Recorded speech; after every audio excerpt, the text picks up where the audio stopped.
Now, this is something that we don't see very often. And what is it that you don't see very often here at Universal Studios? Low crowds.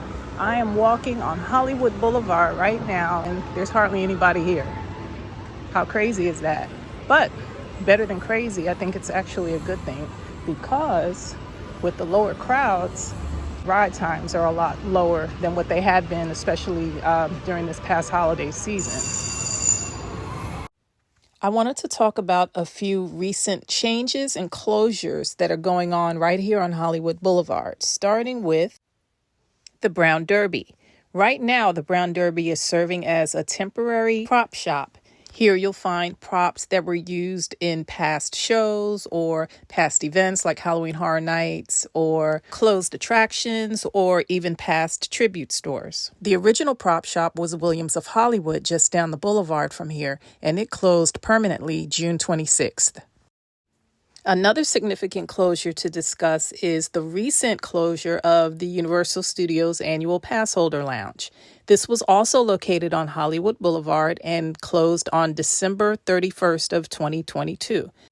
According to Universal, the pass holder lounge will relocate to Islands of Adventure somewhere in Toon Lagoon. And according to rumors, the possible new location may be the Betty Boop store. And the last change or closure on Hollywood Boulevard to note is the dark room. The dark room closed this past October 2022. No official word as of yet from Universal as to when or where this storefront will reopen. And if you didn't know, the dark room is where park guests who had the My Universal Photos package could come, scan their photo cards, and take all kinds of really cool, fun-themed pictures in front of a green screen.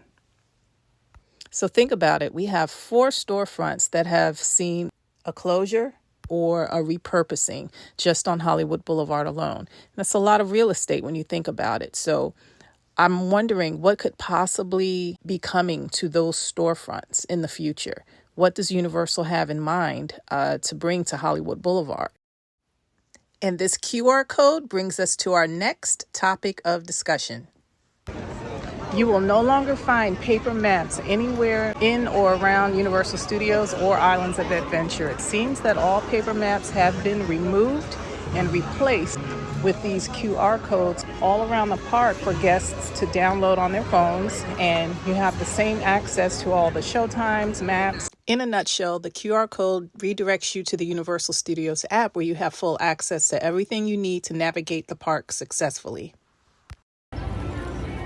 Sometimes the NBC Media Center will put out a sign notifying guests that they are holding previews of upcoming shows and events. And sometimes they'll have guests come in and watch those shows, and sometimes you'll get either a prize or a gift. I don't know if it's monetary. I've never done it before myself, but I have heard about it.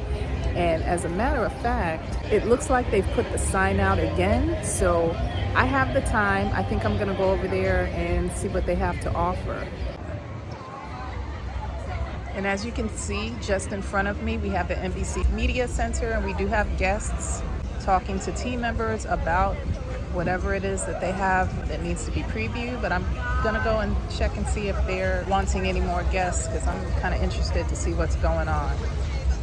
Unfortunately, I didn't have the time to film this segment while I was still at the park, right after I completed the preview at the NBC Media Center. So I'm doing this part now at home and inserting it into the video. So the main thing I wanted to get across is that if they are allowing guests to preview shows or whatever they have available, keep in mind that you need to make sure that you have the time in your schedule to sit and preview, because depending on what they're previewing, it may be long, it may be 30 minutes, it could be an hour. For me, it took a little over an hour, maybe an hour and 15 minutes. And by the time I was done, I realized, oh man, I have somewhere to be. So I wasn't able to really film that much more of my video, which is why I'm doing this now. So just keep that in mind. I can't discuss what I saw, so I'm gonna leave it at that. Just know that I enjoyed it. I did enjoy what I saw, and that's all I'm gonna say about it. Before you actually go in to preview whatever is available to see, There is going to be a team member that will go through a quick questionnaire with you outside just to make sure that you qualify. Depending on what's being shown, there may be age restrictions. They may need to have some background information, and then they'll let you know whether or not you qualify. So keep that in mind. That takes a little bit of time. There's more paperwork that needs to be done, and then you go in to preview whatever there is to see. The media center is air conditioned. There are restrooms, so you'll be really comfortable while you're doing your preview, and whoever is in your party can be off doing their own thing, and then maybe you meet up at another time. But it's just something to consider when you're at Universal Studios, and the media center is open for previews. So keep that in mind. Make sure you have the time available in your schedule, because sometimes it can be a little lengthy, but it's well worth it. Is there such a thing as a quiet section of a theme park?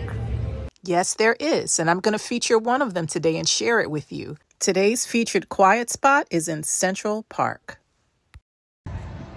Just sitting here from this spot, I mean, what's not to like? Look all around. You have grass, you have greenery, trees, there's some shade, and off in the distance you have the theme park, you have attractions. You've got the beautiful blue skies, birds are flying by. I mean, it's just an overall really nice scene. I mean, who wouldn't want to sit here and just chill out and recharge, maybe recharge your phone? A nice quiet spot like this can be a lifesaver for those park guests who might be staying off-site and don't have the luxury of going back to their hotel room to rest. This peace and quiet may be exactly what you need on those long, grueling park days. I definitely think this is one of the better spots around the entire park, Universal Studios that is, where you can find a bench. Sometimes you may catch one in the shade like this particular one and just kind of hang out. You still hear music, and you hear a lot of, screams from Rip Ride Rocket and some of the other attractions, but for the most part, it's a pretty quiet section. You can just kick back, take it easy. If you have a snack or a meal, you can sit here and enjoy it, as opposed to sitting inside one of the crowded, noisy restaurants. You got a lot of fresh air, and it's just a really enjoyable area to sit. So I'm gonna zoom in. Just ahead where the green awning is Central Park Crepes. If you buy a crepe from Central Park Crepes, what you can do is come right over here, right behind the crepe stand into Central Park, find a comfy bench and have your crepe there, or you can go right across the path into the NBC Media Center area, and there are tables and chairs, patio tables and chairs that you can grab and have your crepe there instead. It's off the beaten path. It's, not smack in the middle of the busy public area, so you can have a little bit of privacy and relaxation while you have your crepe. Another change recently made by Universal Studios was designating this section, this is the Gramercy Park section of Universal Studios, as the only designated smoking section in the entire park. If you don't know where this is, just look for Rip Ride Rocket. Right next door you'll find the NBC Jimmy Fallon Race Through New York ride, and right across the street from it is Gramercy Park. And again, this is the only designated area intended for smoking. So that's something that you may want to keep in mind next time you visit the park. And like I said earlier, because I had to leave, I wasn't able to film an appropriate outro, so I'm doing it now. Thank you so much for tuning in. Hopefully this video was informative and helpful to you. If you like the content, make sure you subscribe, like, share, and click the bell notification so that you never miss a future video upload. Until next video, take care. Bye.